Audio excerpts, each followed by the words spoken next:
Guys, welcome back to the podcast. It's episode 207. Super excited today for you guys to listen to my talk with Courtney.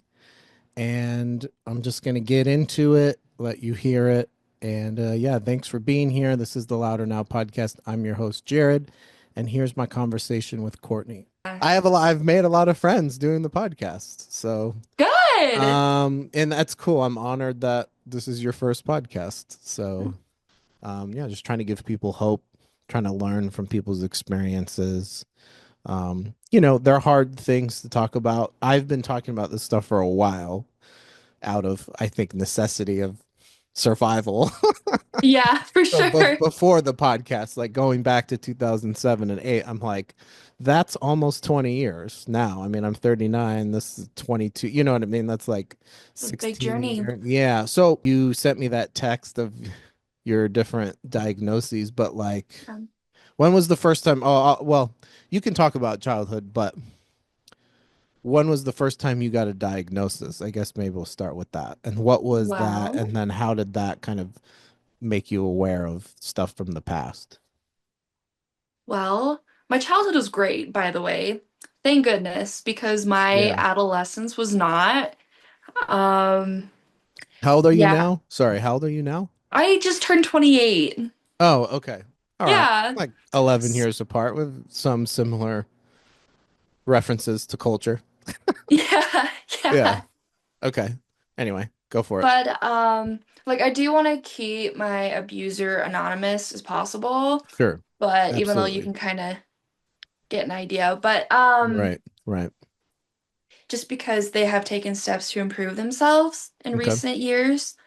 And Yeah, yeah, absolutely. Absolutely. Share whatever so you're comfortable with, and if you yeah, need no to cut problem. something out, we can do that too. So, Yeah, sure.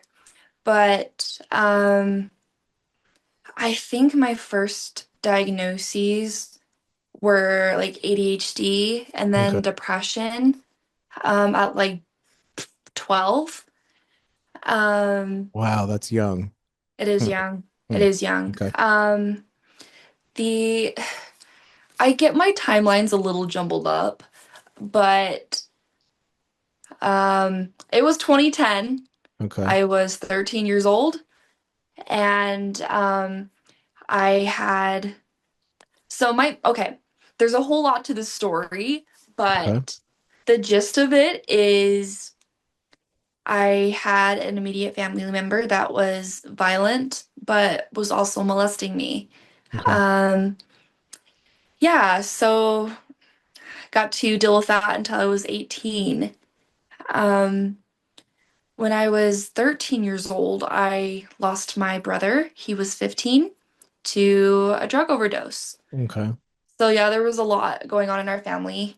Um, my room was in the basement at the time, and I remember waking up on a Sunday morning and hearing like there was a lot of people upstairs. And I'm like, what the heck? It's Sunday. Like, what is going on? Hmm. And my sister's room was also in the basement, but we both went upstairs or tried to go upstairs, and somebody was like holding the basement door closed, like, don't come upstairs, don't come upstairs. So, of course, us being curious kids, we looked through the cat door and we saw my 15-year-old brother on the ground, um, blue. He was blue, and they were paramedics giving CPR. Um, so that was a lot. That was a lot. Um, How old were you again? I was 13 at this time. Okay, so he's a couple years older than you. Yeah, Wow. yeah. Hmm. Um, so that was a big loss in our family. Um, and I didn't recognize it at the time. None of us did. But my brother had a lot of insecurities and got into the wrong crowd. Like, great kid, but just got bad friends. Right. So yeah, that was a hard loss. Hmm. Um, we did move a lot, mostly because I don't know, like my primary abuser was kind of kind of a bonehead, insisted they could make their own money. They don't need a boss because they had really bad anger and would take it out on the kids, mostly me, just because I would argue. I've never laid a hand on my family members. Okay, Okay. maybe except my siblings, like when growing up, you know? Right. Yeah, But well, yeah, yeah, that's a little normal. but some pretty crazy things would happen, like not Mm. taking out the garbage or not doing your homework would set off um my abuser. And Right. yeah, it was really scary. Y- Um, And how you told me in the text, like that lasted for 5 or 6 years or something? yeah. Okay. Um, some pretty crazy things would happen. Like if we didn't do our homework, he'd like they'd come down and like like if we were playing Wii, he'd come and rip it out and smash it on the porch. Like it was really scary, and he would scream. And I got dragged down the stairs by my hair. I've had clothes ripped off from the rage. Like it was really scary. Hmm. It was really bad. Hmm. Um, Yeah. but this person was also molesting me. Right. I mean, I laugh about it, but I'm just like, uh, Well, humor's one way to cope, yeah, it is. but It um, is. yeah, So, yeah. And so now you're 28, so this is like a decade later from yeah, this happening, a and lot has then happened. So right, that's like the yeah. Okay. traumatic backstory, I guess. So your brother, But yeah, your brother dying. Oh, sorry, I was just gonna say your brother passing away, and then you seeing that. I say the word obvious a lot. I was about to say, well, obviously that's traumatic, right? well, obviously, I mean, and it was. It For sure. was. Yeah. And I think um so how do you think that you've dealt with it, or I guess do you think these diagnoses that you've Yeah. had, because I think it's easy to like get a diagnosis and kind of assume that it's some kind of chemical imbalance because medication kind of quote unquote, I'm still on meds, but it's a complicated subject and I've talked about it some on here. For Like, sure. For you know what I mean? sure. Like it is something Yeah. going on in your body, but the idea that it's 100% that, and then so far what I've read in that book is that he's kind of trying to poke at like, yeah, well, what about all these traumatic experiences that these people are having? How does the medicine erase the memory of somebody going to war and having flashbacks? It doesn't It do- though. right, it doesn't. So I think you know what I'm asking, right? Like Yeah. and so for you, what have the diagnoses been, and has it been medication? Because I think I've talked to you in the past too, maybe on TikTok, where you're like, you've tried so many different things, and that's very common too, like Yeah. medication. Tried a lot. Right. And has that helped, or are you learning that it's maybe something other things that you need to be doing besides just that? So there is a whole shebang of drama that Nice. A whole yeah, shebang. that Right. happened after like this is like post abuse. Okay. Um, Right. yeah. So it took a lot Okay. um of tinkering and figuring out what works, what there's been a lot that doesn't work, but it Okay. took, I would say, gosh, it's probably taken 4 or 5 years to figure out like um the cocktail that works. Um, so and it's kind of and it's come and it's been expensive for me because it's Right. costed a lot of hospital stays. Right. It's there's been a lot of jail stays Okay. to get to this point. So, and I'm sure you can guess off of my previous sentence there that I did not handle the trauma very well. Right. So, yeah, I did some crazy stuff. Um, Okay. yeah, I've Well, come a long way. yeah, yeah, you have come a long way. Um, yeah, I definitely want to focus on that, but just so people understand a little bit too, um, who might, don't have TikTok or are afraid of China spying on them through TikTok, so they don't use it. No, just kidding. But like, what were Okay. some of the things that you did that you were like running into traffic or something, I right? was. Okay. So Okay. what happened is I had my first hospitalization when I was a senior in high school. Okay. And naturally, when they do intake, they ask you questions. And one of them was, have you ever been touched inappropriately? And that kind of smacked me in the face because I was like, oh, Right. yes, I have actually. Right. Um, I defended my abusers my whole adolescence. I don't know why. But Right. anyway, Right. so abuser was prosecuted, abuser was sent to jail. And then our family was like, okay, do we take this person back? Like, what do we do? Um, the thing is, like, there's a whole lot of drama on that, but the gist of it is my family decided to take my abuser back, and I didn't handle that very well because, I mean, I didn't have anywhere else to go at the time, Hmm. and I felt stuck and unheard and desperate. Like I was the bad guy of the family tearing everybody apart because I didn't want this person to come home. So we lived in an apartment in a, excuse me, we lived in an apartment complex at the time, right Okay. next to the highway, like literally right next to it. I had to have a fan on at night because the sound of traffic drove me crazy. But one night I had an argument with my other another person in my family, and that was it. I felt unheard. I felt like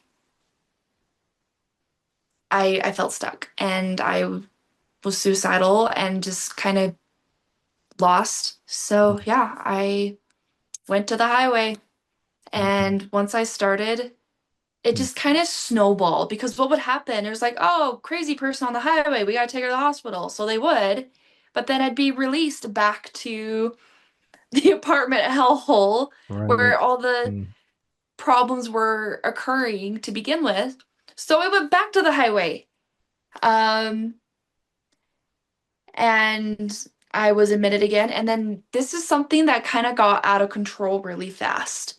So, um, yeah, I became fairly notorious with highway patrol. Um, Okay. Yeah. and a lot of local agencies. So I was hospitalized a lot. I think in total 32 or 33. I'd have to double check. But Okay. yeah, And it got yeah, crazy. over a span of like 5 years or something, or right? Are you talking about 10 years? Well, so When was abuser the, came. yeah, sorry, when was the first one? Oh no, you're good. So Yeah, yeah. I had like a couple hospitalizations, like every now and then, like quote unquote a normal rate. But once my abuser returned Right. home, Right. I think I got around, You said like 30 something. that's total, but Oh, I total. think it was Yeah. like 20 something in the year 2019. Oh, wow. All in one Yeah. year. Okay. Yeah, it Okay. was crazy. Um, Hmm. so there was a lot happening. Right. Um, I became obsessed with running into traffic. Like Okay. it was weird. It was really weird. Um, and like we knew like trauma started it, but a diagnosis I wouldn't get until later um kept it going, if that makes any sense. And what was Um, that? Was that PTSD or something? Or well, you yes, said, yeah, PTSD, right. but OCD. I became Okay. obsessed with trying to force suicide. Okay. So, yeah, it was out of control. I was out of Hmm. control. Um, Um, okay, hold on one second, because I am interested in, I appreciate you sharing all this. I'm sure. only trying to just interject, like You're good. You're respond to good. what you're saying. Yeah, yeah. I mean, try not to talk about myself too much. No, you're I fine. mean, I've had suicidal thoughts too.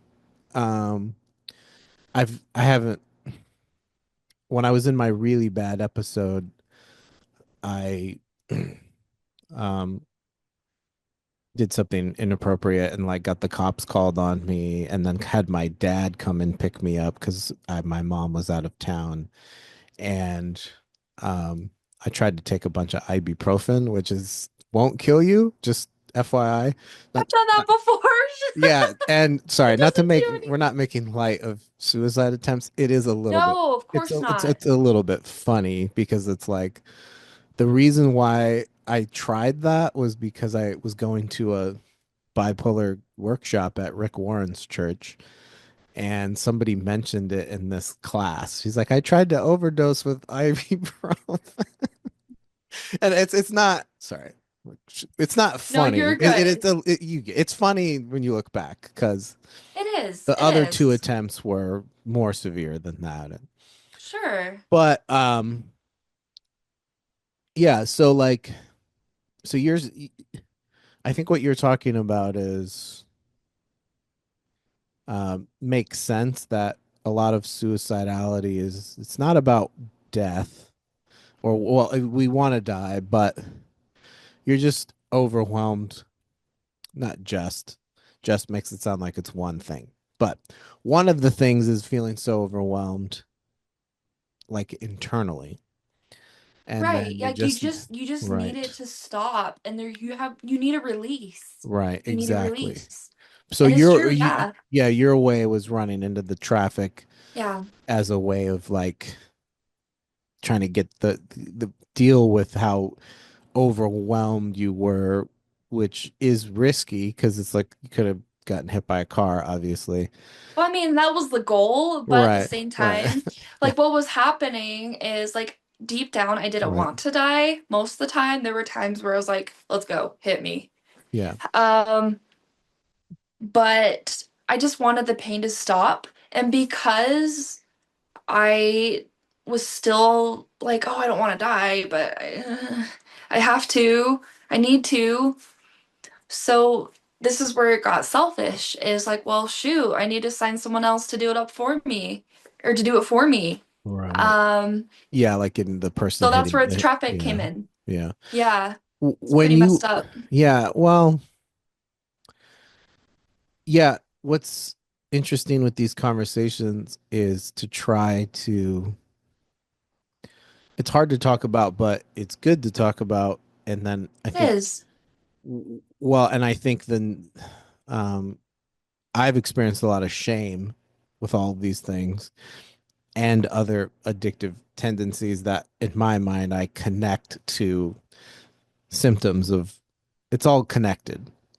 So there can be a lot of shame in, especially when you go to hospitals, right? You see people just like they hate being there. And so I appreciate you sharing and hopefully there's not any shame around the things that you've Not done that anymore. On it yeah, at wow, this well that's point, I'm good, like, you know yeah, what? yeah, Like, whatever. right, yeah, well that's a sign of growth and healing, so that's a beautiful thing that you're like that.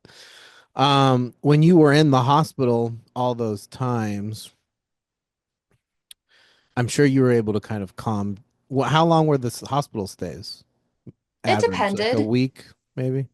Um, it really depended. Like most of the time, I mean, at first they were like, yeah, a week, but it was at one point that I would be discharged and then readmitted the same day. Okay. Yeah, it was because I'd literally get released from the hospital and then go straight to the street or straight to the highway. Like Oh it was wow. bad. Yeah, it was Okay. really bad. Right, right. So, um, and there was a long period where I would be like, oh, this isn't helping, this isn't working, like da da da da da. Right. And or I'd put on a face or say what they want me to hear, and then they would release me a couple days later. Okay. So yeah, there was a range. Um, I've had 2 days, I've had a month, I've Right, right. had it just depends on the doctor. Um, Yes, but I got you. yeah, What it's were yeah. oh sorry, go ahead. No, you go sorry, I'm just Oh no, I I was just saying, yeah. that it's crazy how I had all this hospital time, Right. but not a single doctor in there figured out what was wrong. Yeah, Which interesting. shows the effectiveness. And I get Right. it. I get it. Right. Like they're busy. They have a lot of patients and their brain is very complex and you have people with very complex issues. Right. So yeah, I got you. I'm mad. But at the same Yeah, well, time, I get it. I sympathize. yeah, well, Um, what I so was thinking when I was saying when I was interrupting you was I'm always thinking. No. I was gonna say, yeah, I mean that we can talk about what you just said. Like you go all this time.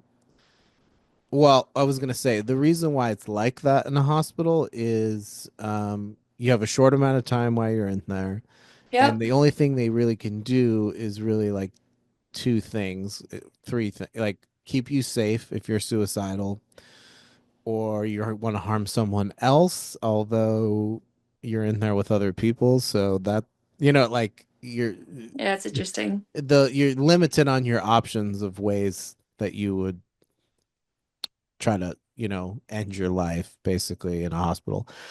Yep. Um, but I was gonna say they mostly just try you on medications, Hmm. either take you off of what you were on before because they will be like, well, you're in here, so it's not working, right? And then that's tricky because you probably have more of a relationship with a doctor outside of the hospital, unless you've never seen a doctor before. Right. So Right. yeah, yeah, and it's a very short amount of time. The longest talk you'll ever have with the doctor is like the first one. Yeah, So pretty much. yeah, and so what did they try to do? Because I think you're totally hitting on something that's an issue, which is like, oh, I went in, but They there's weren't not, helpful. yeah, there's not therapy sessions for you saying, hey, what's triggering this is abuse that is deeply painful and complex and is causing sadness and anxiety. It's messing my nervous system up. Like all these things, the medicine might help you sleep if but it's so were you just getting more meds and more diagnoses or like because that's a lot of More times. meds, Yeah. yeah, more diagnoses. Yeah. Like That's all. Yeah. I was misdiagnosed with a lot of stuff. Um, Okay. yeah, just because every doctor has their own opinion on stuff. And my favorite part is when they would just diagnose you with stuff without talking to you first. And I'm like, Right. so if I were to go off of every single doctor that I've seen, yeah, I'd have autism, I'd have bipolar 1 and 2, I'd have psychosis, I'd have schizophrenia. Like it's crazy. It's absolutely insane. Um and none of those diagnoses were no one talked to me first about it. And Right. those and it wasn't really accurate. I mean, I'd go with it. Like, I'm like, oh, maybe I do have those things because I'm freaking crazy. Right. Right. Like, who runs into crash or traffic and causes crashes? Like, who does that? So, Right. but yeah, that really frustrates me. Like, and I get it. They're short-staffed. I mean, doctors have a huge caseload, so there's no time to really get to know you. And I think that is what made it virtually impossible to figure out what was happening. Like, yes, uh, trauma started the whole shindig. But OCD is what continued it. And I didn't get that diagnosis until I was in a residential treatment center. So, Okay. yeah. You got, say it again. You got what in the treatment center? Did you say ADHD? No. OCD, actually. OCD. Oh, okay. Hmm. And that what was that treatment center was longer than the hospital stays? So I actually went to multiple treatment centers, but the treatment centers have the same problem as hospitals. Overcrowded, understaffed, not enough time, too many clients. So I would often get swept under the rug. But I went to um, a smaller treatment center. They are no longer open, which makes me sad. But Okay. um, what made it so incredible is yes, I had an incredible therapist there, but there were literally three clients, four at one point, which is crazy because I'm used to going to places where there's like 18 to 20 people. Um, so with the small amount of, yeah, with just having a few people at this treatment center, they were able to go in depth and get to know us, and we were able to get a lot more of that critical one-to-one care Right. that is so desperately needed. Right. And that's when they figured out, they're like, have you been assessed for OCD? And I'm like, uh, Right. so Yeah, like all yeah. the other stuff was you said depression, anxiety, and you know. Hmm. Yeah. So yeah, that's really important because it does take time. Um, and I think you got to work it from like but uh I feel like what I've learned over the years is like, yeah, you got to kind of work it from every side, right? Like we have to like take care of our bodies, like physically, Yep. and the way we eat, exercise, sun, movement, things that are like good for us, but can be, we got to build like habits around that. And then, um, medicine is complicated because there's side effects with things and we can be over medicated and usually, um, for a lot of people, they take more than one thing, which would maybe be in the over medicated category. Like, you Right. need to be on three or four things for bipolar. And it's like, do I? You know? That was me at one point. Yep. I was Right. very, very, yeah, I was on like four or five at one point. Yeah. So, because what you're talking about is, and what I'm interested in, and lots of people want to know is like, so there's identifying what the trauma and abuse is, and then, yeah, how do you heal? So, how has healing happened for you? Are you still taking meds? Are you doing some kind of therapy? Do you go to groups? Like, what's the healing journey? Because you're doing a lot better I'm than, doing a lot better. yeah, which is awesome. And Hmm. you're making progress. You're working this job, you know. But Yeah. what are you doing in your mind of like, yeah, what are you doing to heal or like, because yeah, that's a good thing that you had all that time. Are you still kind of doing that, sort of? So I actually do want to get back into like a support group or like a therapy group. Okay. But I do see a therapist. Okay. And what has happened is when I finally got that OCD diagnosis, I was able to get on the correct medication and Okay. my urges to run into traffic went way down. Way down. Um, I still had moments just because, I mean, I needed time and an intense therapy.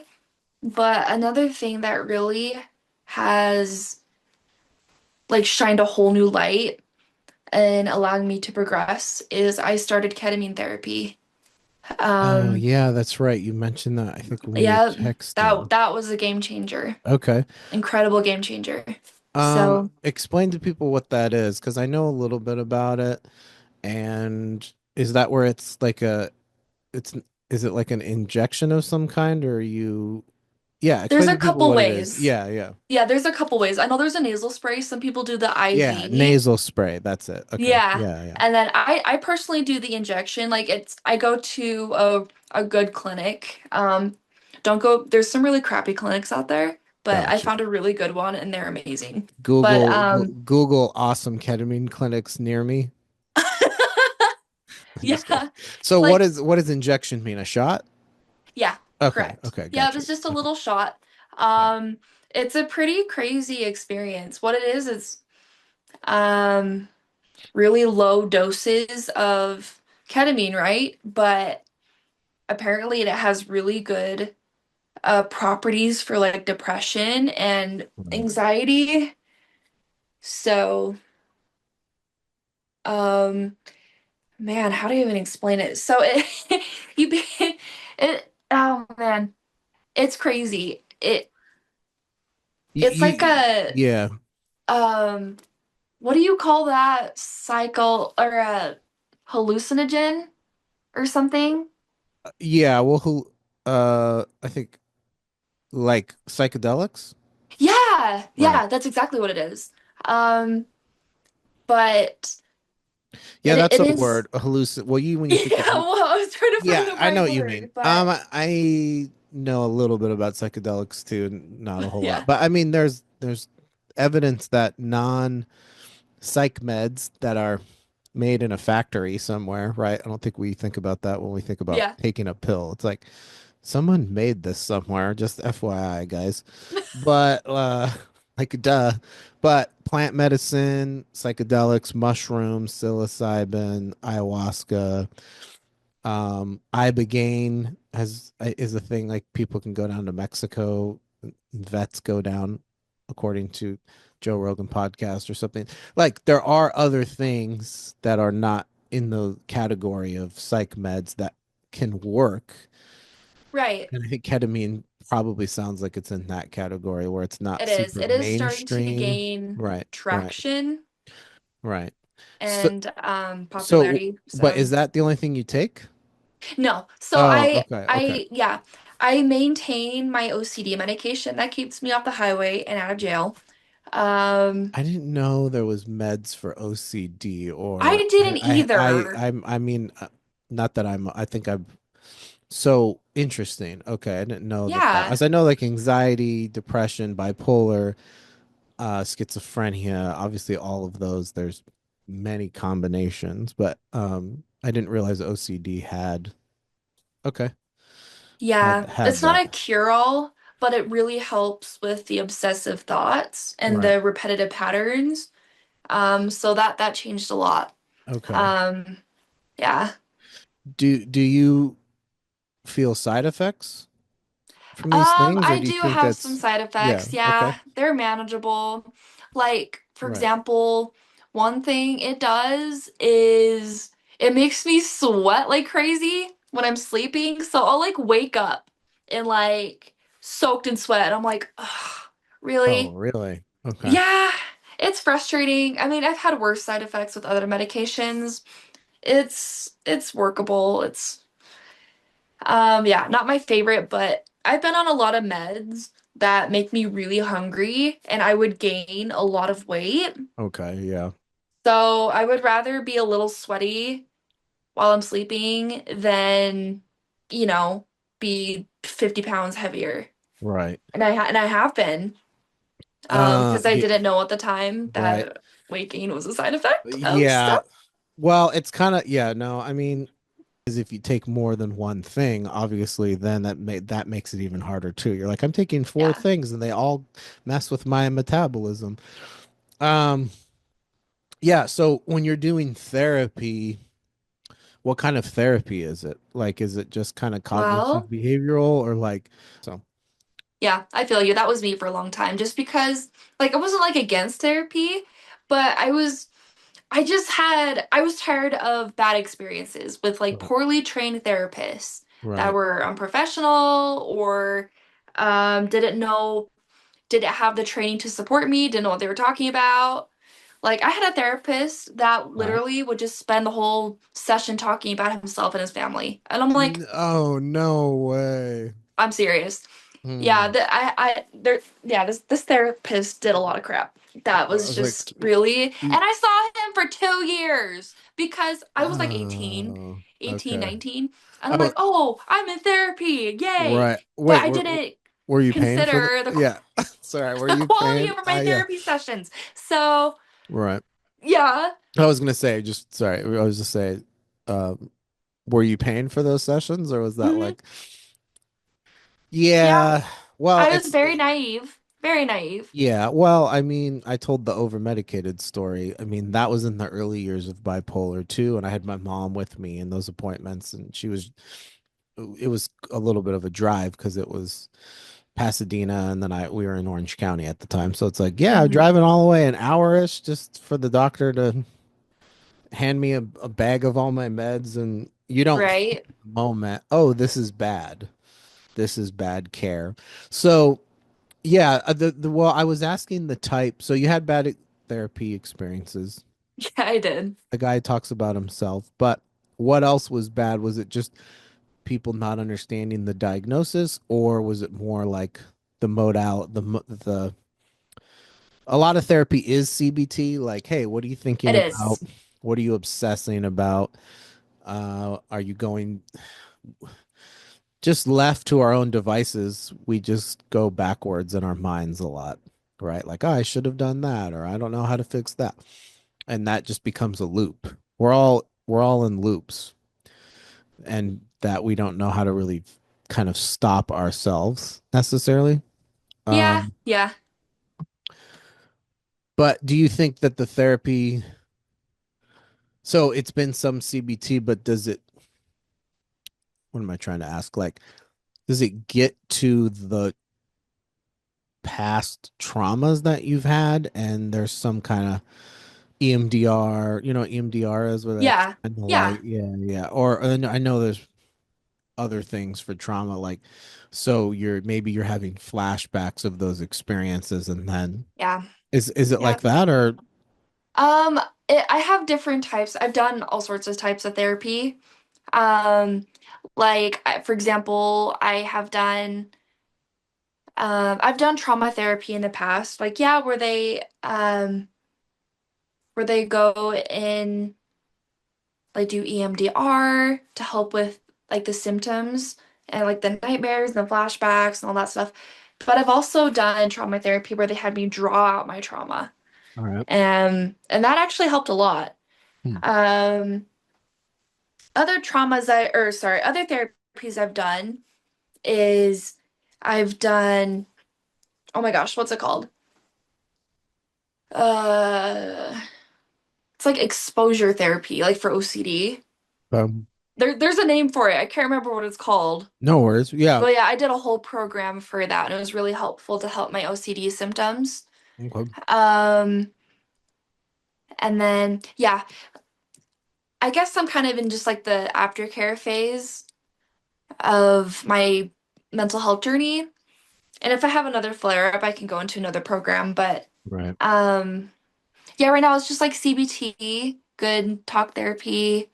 Um, the therapist is really good. I like her a lot, but Nice. yeah, it's just kind of maintenance right now. Yeah.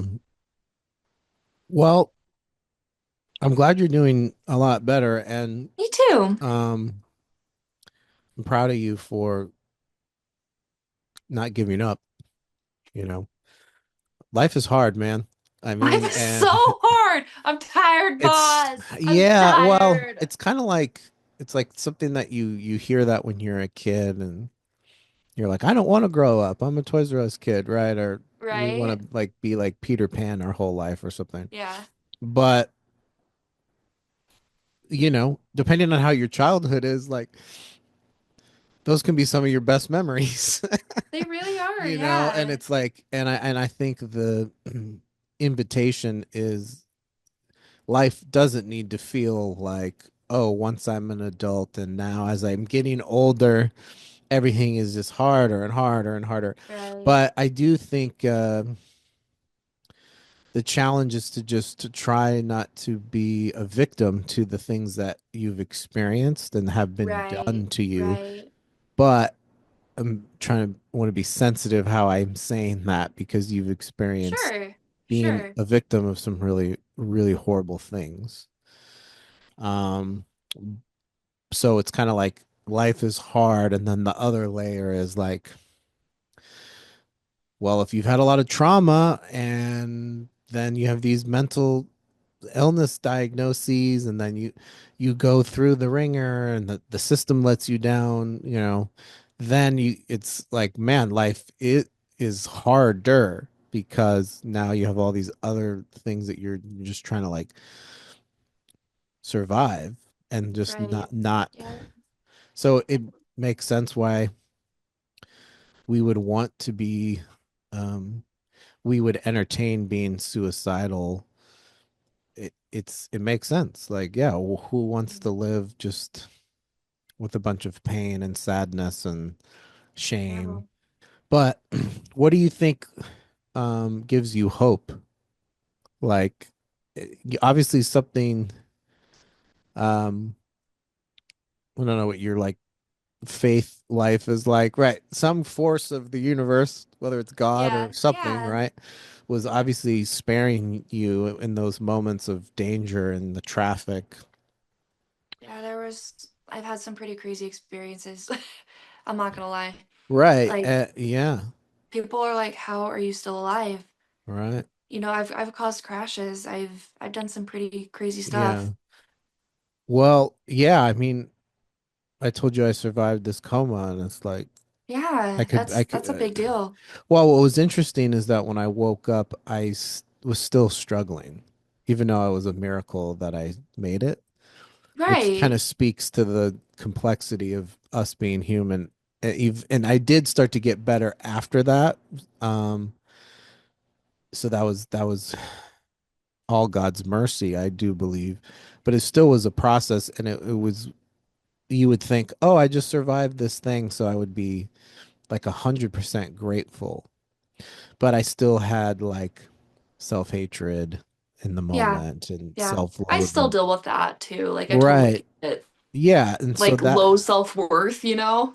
yeah. And I guess it was just, well, yeah, I struggle with that too. Yeah. And it seems to be a contradiction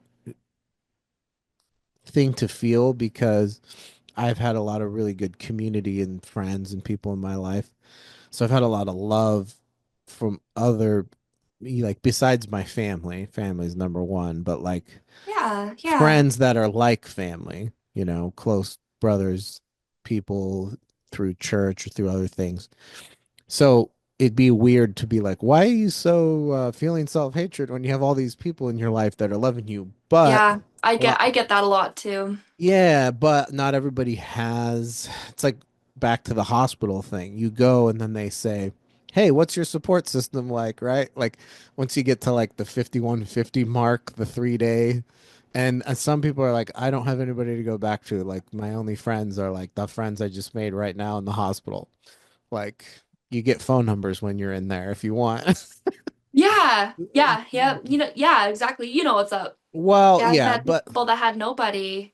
I w- have this huge support system and people are like, why are right. you still sad? You have all these Yeah. people that love you. Well, yeah, yeah, so I think we can relate to that. So, well, I was saying what gives you hope or what's keeping you going now, but also um where do you think the self-worth comes from? Because I've thought about that a lot too. Like I've heard people say that and then I feel like I've said that. Like, my self-worth is, you know, running low, like a low battery or something. And where do you think that comes from? Or like how do you not to use the word fix, but like, Well, how would that change? it's a lot. It's taken a long time and it's still not where I want it to be. But I think after a lot of the low self-worth also came from having very little, yeah, hope. Very little hope. Because I was so certain I would not get better. I would not improve. I was going to be in jail or in the hospital for the rest of my life. And it wasn't going to get better. But then it did. It did get better. Right. And I suppose my hope got a little better. And if my hope improves, then my self-worth gets a little better. Right. Right. Because I set goals. When I'm feeling hope, I set goals. I have plans. I have things I want to do. I'm picturing my future. Um, and then it's like, oh, well, if you want to have a future, you need to believe in yourself to do it, right? Hmm. Um, I mean, I'm not saying be like arrogant or anything like that. Like it's really important to just like stay humble, Right. but um I personally believe my self-worth kind of follows naturally after I have hope and goals Hmm. and looking at all the progress I've made. If that makes Right. any sense at all, It like does. Yeah. it's an Yeah. ongoing thing for me. Like I still see myself as a crappy person, but Hmm. at least I Okay. don't loathe my existence like I used to. Right. So, Yeah. I get what you're saying. I do. And I think other people can relate that are listening to this. And the idea of, yeah, some of it's like, well, what comes first, right? Like right, confidence and then you act. And it would be like, oh, the decisions you're making in life, going to school, finishing school, I mean, I'm kind of trying to figure some of that stuff out right now, like all these gaps in school and things. Um, I might be getting a job soon that would be like the best job I've ever had. Doing peer support work. So there's these nice. opportunities, and then even when I think about stuff being really good, then there's the other thoughts that are more like the negative sabotaging Yeah, things like, oh, am I very really destructive. yeah, do I really deserve that? What if I mess it up? What about, and then you could start going into like, so there's a difference between failing at things, which comes from trying, which is always a risk, right? And if you're afraid to fail, then you don't try at all. So Right. There was failing's a not, lot of that for me, not yeah, trying at all. yeah, and failing's not the same thing as your identity being I'm a failure. Right, And that's a very hard thing for us in life to figure out because like one bad experience in your mind, like, oh, I did this thing and it didn't work out. Then if you hold on to that, then that could stop you from trying again. But also um when we have these struggles, you do look back and you realize you can still do things while you feel bad. yeah. That It's hard too, it is but hard, but it's possible.